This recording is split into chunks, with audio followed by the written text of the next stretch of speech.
Swear.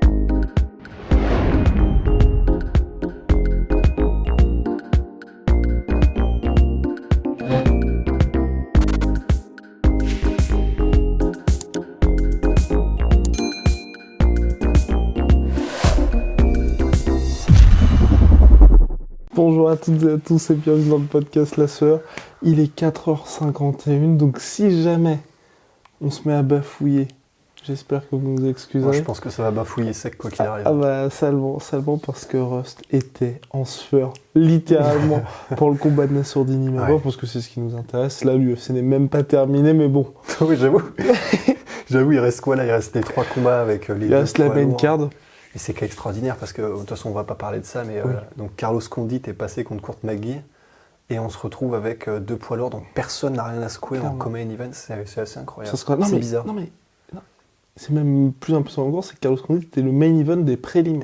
Ah oui, c'est pour ça. Rendez-vous compte. Enfin bref, donc on va revenir sur Nassourdine Imavov, pépite franco-dagestanaise du MMA Factory, 25 ans, qui arrivait à l'UFC avec un bilan de 8-2, super victoire face à Jonathan Meunier lors de Ares 1 avec un ticket au premier round. Nous y étions, et franchement c'était très impressionnant. Ouais.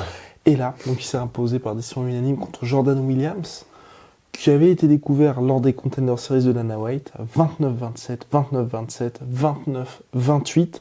Un duel âpre, mais néanmoins, où Nassourdine Imavov a dominé et surtout montré son intelligence de combat, n'est-ce pas mon cher Rust? Ouais, honnêtement, et il faut vraiment dire que le mec en face, il était quand même assez C'était un vrai middleweight d'ailleurs, oui, par rapport à Nassourdine qui vient de la catégorie welterweight. Ouais, mais qui est quand même assez grand. Donc, comme il n'a que 25 ans, il a encore le temps, physiquement, de s'étoffer. Il le disait lui-même.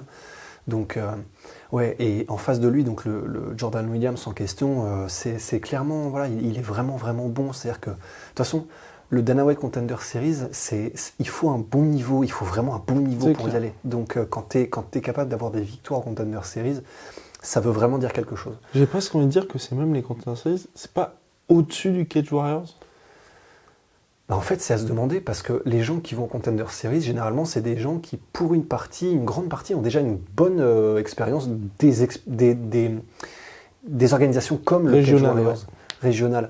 Et du coup, ouais, franchement, complètement. Hein. Donc, quand tu passes au Contender Series et que tu tapes donc dans l'œil de Dana White, ça veut vraiment dire quelque chose. C'est-à-dire que la sélection qui a été faite avant, et d'ailleurs, Nassourdine était censé y aller. Devait être main event. Il devait même être main event.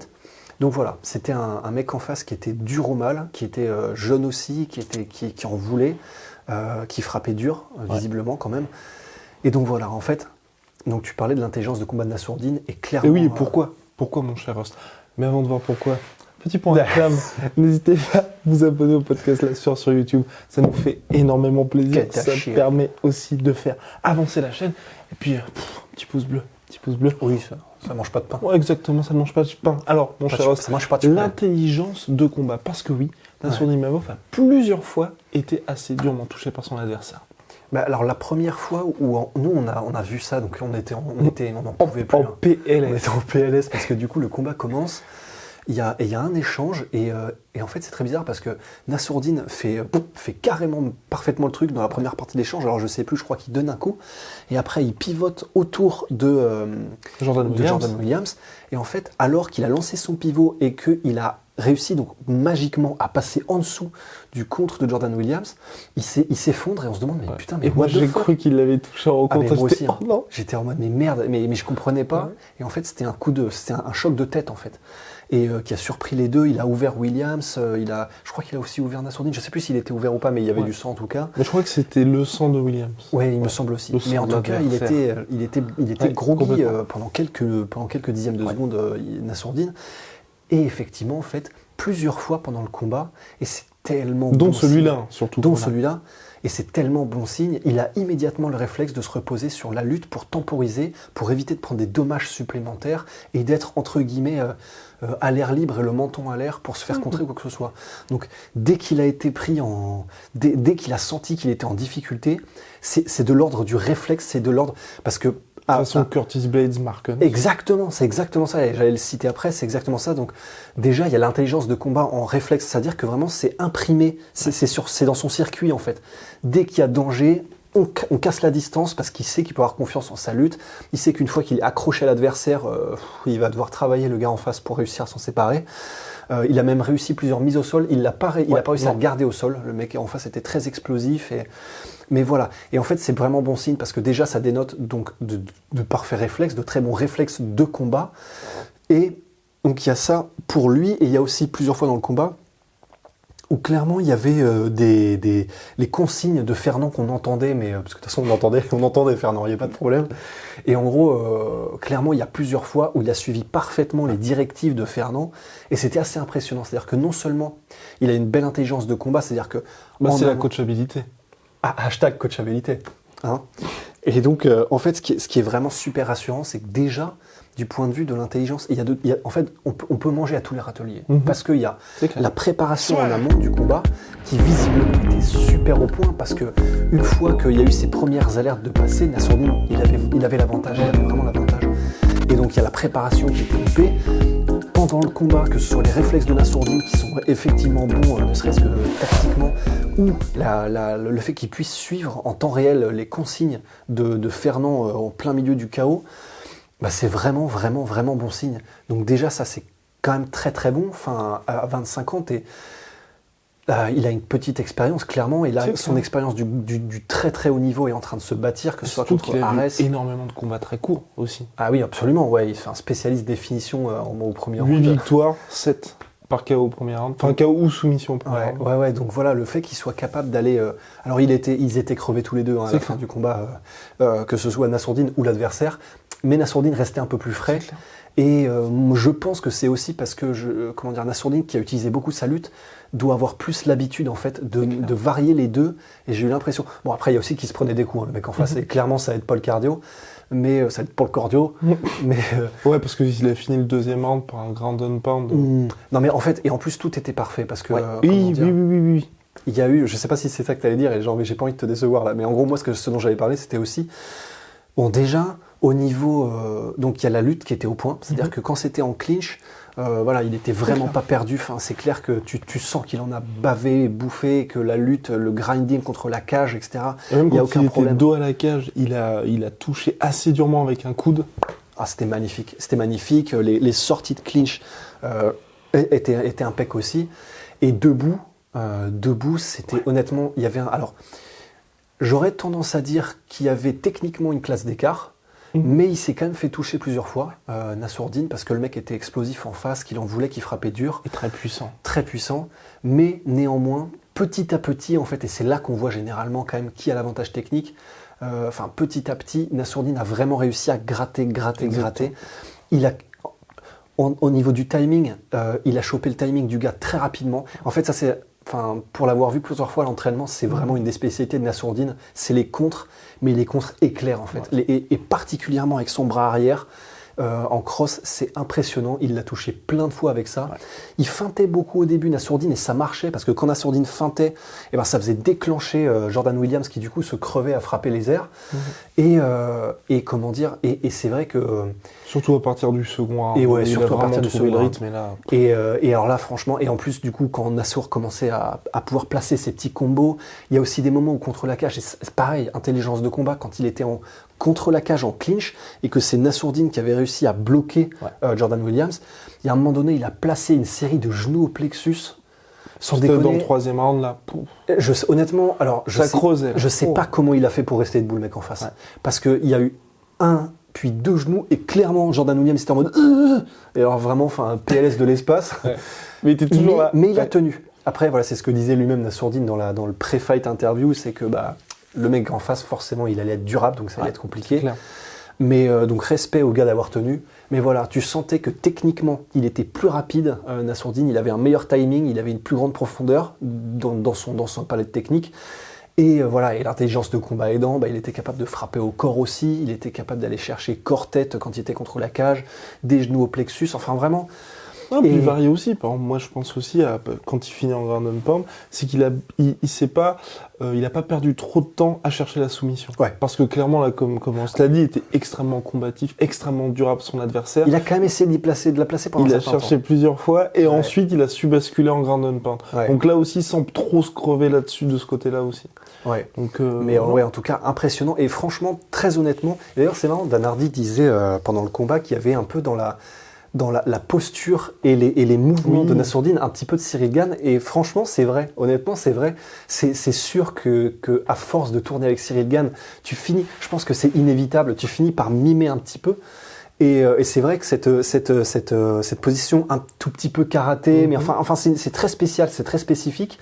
Ben, il l'avait un petit peu, mais ça a l'air de lui correspondre parfaitement, particulièrement pour être rapide et léger sur les appuis, pour reculer et placer les contres. Franchement, pour Nassourdine, honnêtement, ce genre de posture, c'est parfait en vrai.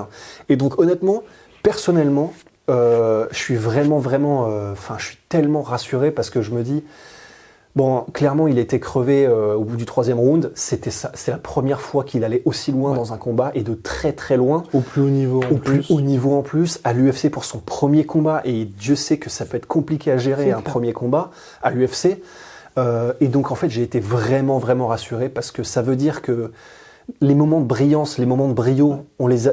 brillance ? De brio ou de brio, enfin tout dépend. Ouais. Les deux marches. Voilà. En tout cas, il y a eu du brio. Oui, il y a eu du brio, ça c'est bien sûr. Et du coup, on a eu ces moments-là. Il y a eu des moments où franchement, ça régalait au niveau des contres, du timing, de la mécanique de frappe. Enfin, c'est surtout beau. à la fin. Enfin, il y a eu ce petit regret mine de rien. Ce petit regret, il aurait pu peut-être finir le combat. Ouais, probablement. Parce qu'avec un petit peu plus dans le, il déroulait. Et avec un tout petit peu plus dans le coffre, il aurait pu finir largement. Parce que franchement. Et à la fin, clairement, c'était le mec était Frankenstein à côté et Nassourdine restait, même s'il était crevé aussi, il restait propre, il restait rapide, il piquait et franchement, il aurait pu composer. Ah non, mais c'est ça. Honnêtement, il aurait pu finir sa toile parfaitement s'il avait eu un tout petit peu plus de coffre, un tout petit peu plus de caisse. Mais voilà, c'est très rassurant. Et franchement, surtout après le premier round aussi. Parce que c'est vrai que le premier round ne laissait pas présager tout ça. On voit qu'il a pu se poser, faire les ajustements et justement télécharger un petit peu toutes les informations de l'adversaire pour ensuite bien gérer. Petite néanmoins, pour ma part, micro-alerte, c'est vrai que lightweight naturel, la Nassourdine qui a voulu monter parce que c'est lightweight welterweight, merci mon cher Rust, qui a voulu monter parce que c'est vrai que le weight cutting était un petit peu compliqué pour lui en welter.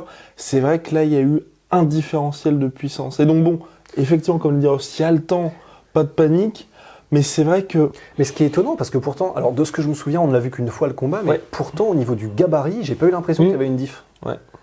Donc, faut voir. C'est peut-être, faut qu'il s'accoutume à la catégorie. Puis type d'adversaire aussi. Il y a des mecs qui sont plus explosifs que d'autres. Ouais, voilà.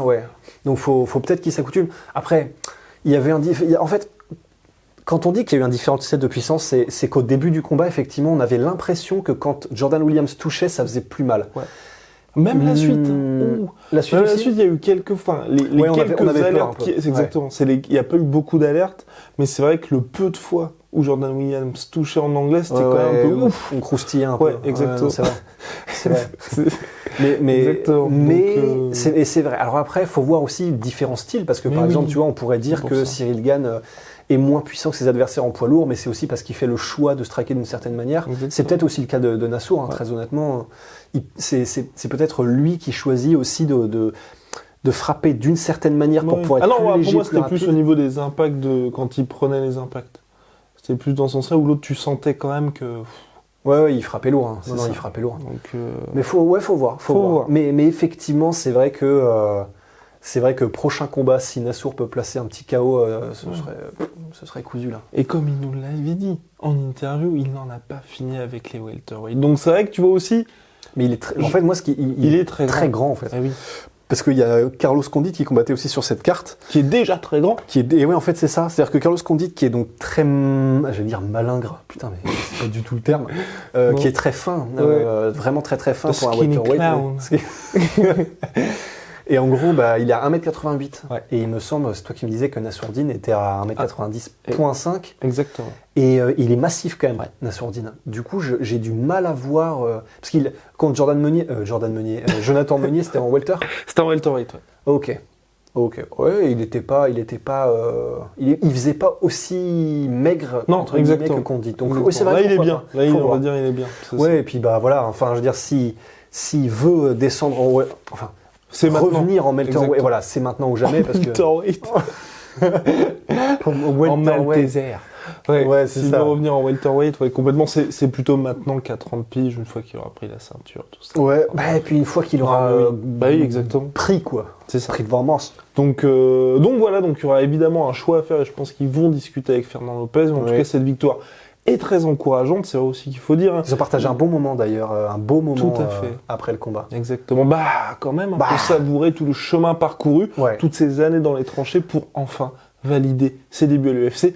Oui, parce que tu me disais, et ça je le savais pas, que en gros, toi tu avais vu des combats de Nassourdine, les tout premiers dans des vieux circuits en Biélorussie ou je sais plus trop quoi. Au fin fond, dans les tranchées. Dans les tranchées pour le coup, et Fernand faisait déjà les déplacements tellement il croyait en Nassourdine quoi. Donc franchement c'est beau. C'est beau. C'est encore une fois, à Factory honnêtement. Et ouais, ils ont quand même pas mal d'athlètes à l'UFC. Il y a qui du coup maintenant il y a Alan Bodo qui combattra le 10 octobre prochain, donc la semaine prochaine, et la semaine d'après, Cyril Gane le 17 octobre. Ouais, donc 3 combattants en 3 semaines, et aussi Cocorico, Fares Ziam de la Team Esbiri, le 17 octobre aussi. Donc comme les Français là, quand même, il combat qui, Fares ? On peut pas dire, c'est un Américain si je ne m'abuse, mais je ne sais plus. D'accord. Enfin voilà, donc en tout cas, belle victoire pour Nassourdine Imavov, vivement la suite. Voilà, bon mon cher Roche, je pense qu'on a tout dit à ce sujet-là. On se retrouve très très vite et on vous souhaite une très bonne nuit. Puis big shout out à My Sweet Protein. Ah oui, même, moins 38% avec le code la sueur et moins 10%. Devenez un bandit. Parce que c'est la collection bandit. Avec parce que braquer les banques. Sinon ça fait pitié. Avec le code la sueur sur tous les dames, moins 10%. À très vite. Swear.